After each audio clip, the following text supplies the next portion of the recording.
Hello everyone, this is CA Dr. Swati Thakkar. I am an ex-assistant commissioner of GST department of Government of Gujarat.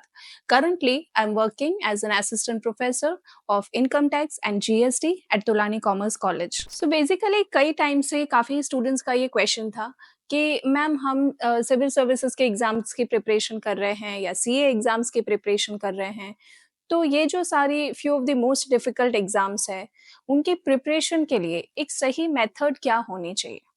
Because ये सारी ही exams का syllabus बहुत ही लेंदी है। ऊपर से cut throat competition है because all over India से lakhs of students appear होते हैं और पास आउट रेशियो बहुत ही कम है। तो हम क्या टेक्निक से प्रिपरेशन करें कि हम ये एग्ज़ाम्स फर्स्ट अटेम्प्ट में क्लियर कर पाएँ? और मैम आपने कौन-सी स्ट्रैटेजी अप्लाई की थी आपके एग्ज़ाम प्रिपरेशन में, जिसकी वजह से आप ये एग्ज़ाम्स क्लियर कर पाईं? सो अकॉर्डिंग टू मी ये सारी एग्ज़ाम्स में येस सिलेबस बहुत ही लेंदी है, बट आई थिंक अभी आजकल स्टूडेंट्स को ये सिलेबस के लिए एडिक्वेट गाइडेंस आराम से मिल जाता है। काफ़ी अच्छे-अच्छे कोचिंग क्लासेस हैं, जो ये सारा सिलेबस आपको अच्छे से पढ़ा देते हैं, अच्छे से कवर करा देते हैं। बट आई थिंक जिस बात की गाइडेंस स्टूडेंट्स को नहीं मिलती है, वो ये है कि ये सारे सिलेबस को एक सही डायरेक्शन के साथ क्या स्ट्रैटेजी से हम पढ़ें कि हम वो टॉप 5 या 10% स्टूडेंट्स में इंक्लूड हो पाएँ। बिकॉज़ आप ही सोचिए कि एग्ज़ाम तो लाखों बच्चे देते हैं, सबने ट्यूशन क्लास अटेंड किए हैं, सबने सिलेबस की पढ़ाई की है। फिर ऐसा कैसे हो सकता है कि कुछ ही सिलेक्टेड स्टूडेंट्स पास हो रहे हैं, बाकी सब फेल हो जा रहे हैं? इसका मेन ये रीज़न यही है कि ये जो सिलेक्टेड स्टूडेंट्स हैं, उन्होंने ये सिलेबस की पढ़ाई एक प्रॉपर मेथड, एक प्रॉपर स्ट्रैटेजी के साथ की है। इसीलिए जब वो एग्ज़ाम देने बैठते हैं, तो इतने लेंदी सिलेबस में से जो क्वेश्चन पूछा गया है, वो ईज़िली रिकॉल भी कर लेते हैं। रिकॉल करने के साथ वो ही क्वेश्चन, वो अच्छे से एग्ज़ाम पेपर में प्रेज़ेंट भी कर देते हैं। और जिन्होंने रैंडम प्रिपरेशंस की है, वो इतने लेंदी सिलेबस में से जो क्वेश्चन आया है, ना ही उन्हें रिकॉल कर पाते हैं और अगर रिकॉल कर भी लिया, तो राइटिंग प्रैक्टिस ना होने की वजह से प्रेज़ेंट नहीं कर पाते।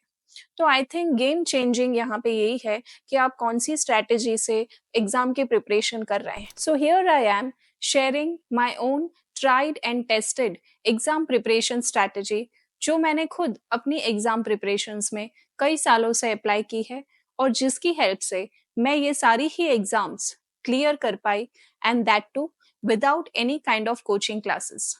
ना ही मैंने कोई फेस टू फेस कोचिंग्स लिए हैं, ना मैंने कोई ऑनलाइन ट्यूटोरियल्स लिए हैं। Only with the help of this strategy, I was able to clear these exams entirely based on self study. So basically मेरी strategy में 3 steps हैं। फर्स्ट स्टेप है हर एक सब्जेक्ट के लिए एक summarised version of hand written notebook ready करना।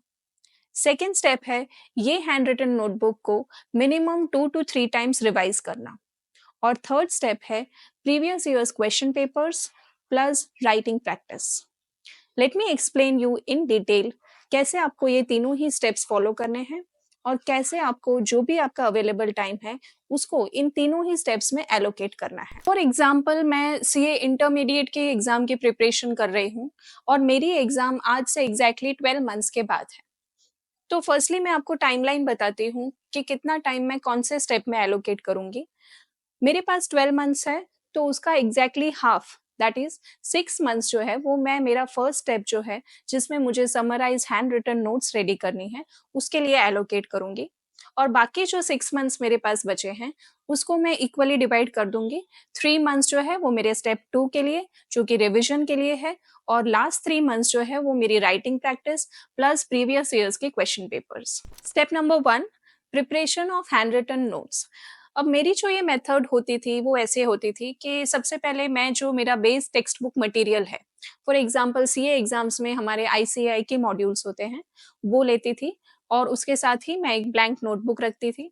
अब जो फर्स्ट पेज है वो मैं पढ़ती थी, क्या कंसेप्ट कह रहे हैं वो समझने की कोशिश करती थी और वो फर्स्ट पेज को समराइज वर्जन में मैं अपनी हैंड रिटन नोटबुक में नोट डाउन करती थी, इधर in the form of chart और ग्राफ और पिक्चर और जस्ट द थियोरी फॉर्म। फिर सेकेंड पेज पढ़ा, उसका जो है समराइज़ वर्ज़न मैं नोट डाउन करती थी। थर्ड पेज पढ़ा, उसका कंसेप्ट जो है मेन बेस कंसेप्ट उसे मैं नोट डाउन करती थी। और सपोज़ ये बुक 1000 पेजेज़ की है, तो मैं सारे ही each and every line 1000 pages read करके उसको एक समराइज़्ड वर्ज़न में जो कंसेप्ट बताया है, उसे नोट डाउन कर लेती थी। तो इससे होता क्या था कि अब मुझे ये 1000 पेजेज़ दूसरी बार बिल्कुल रेफ़र करने की ज़रूरत नहीं है। इसका एक समराइज़्ड वर्ज़न जो उसका मेन हेड पॉइंट्स है, वो मेरे पास रेडी है 200 पन्नों की नोटबुक में। तो इस तरह से हर एक सब्जेक्ट की मैं एक नोटबुक रेडी करती थी और ऑलमोस्ट हर टाइम यही रेशियो बैठता था। जैसे 1000 पेजेज़ का समराइज़्ड अगर मैं बनाती थी, तो ऑलमोस्ट 200 पेजेज़ में मेरी वो summarised handwritten notebook ready हो जाती थी। Step number 2, revision of hand written notes. तो अब जो हमारा बेस टेक्स्ट बुक मटेरियल था, उसे मैं साइड में रख दूँगी। इवन एग्ज़ाम के टाइम पे भी मैं उसे रेफ़र नहीं करूँगी, क्योंकि उसी का समराइज़्ड वर्ज़न जो है, वो मेरी हैंड रिटन नोट्स, वो मेरे पास रेडी है और वही अब मेरी रीडिंग मटेरियल होंगी। अब ये जो स्टेप है, उसमें मैं ये जो मेरी हैंड रिटन नोट्स है, उसे बार-बार एज़ मैनी टाइम्स मैं रिवाइज़ करूँगी, लर्न करूँगी, मेमोराइज़ करूँगी। बिकॉज़ हमारा ब्रेन जो है वो इसी तरह से फ़ंक्शन करता है कि अगर आप बार-बार उसे वही इनपुट देंगे, तो हमारा ब्रेन एकदम से उसे याद रख लेता है। बट अगर आप ये मटेरियल छोड़ देंगे, एग्ज़ाम के टाइम पे सीधा या एग्ज़ाम से कुछ दिन के पहले वापस आप ये अगर हैंड रिटन बुक्स उठाएँगे, तो इतने टाइम में तो आप काफ़ी कुछ भूल चुके होंगे। तो इसीलिए इट्स वेरी नेसेसरी कि आप एज़ मैनी टाइम्स पॉसिबल यही सिलेबस, यही notes again and again read करें, ताकि आपके ब्रेन में वो इतनी रिमेंबर हो जाए कि एग्ज़ाम हॉल में सडनली अगर आपको रिकॉल करना है, तो आप आराम से रिकॉल कर पाएँ। लास्ट स्टेप है adequate writing practice plus solving previous years question papers. मैंने पर्सनली देखा है कि काफ़ी स्टूडेंट्स ये स्टेप को बहुत इग्नोर करते हैं।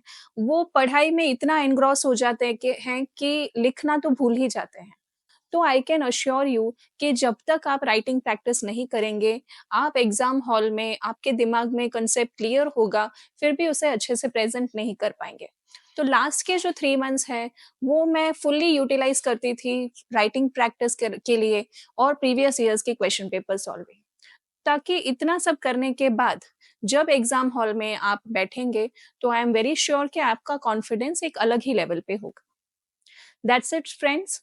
आई होप कि आपको ये स्ट्रैटेजी अच्छी लगी होगी एंड आई रियली होप कि this video reaches out to maximum number of students so that they can benefit out of it. Thank you for watching.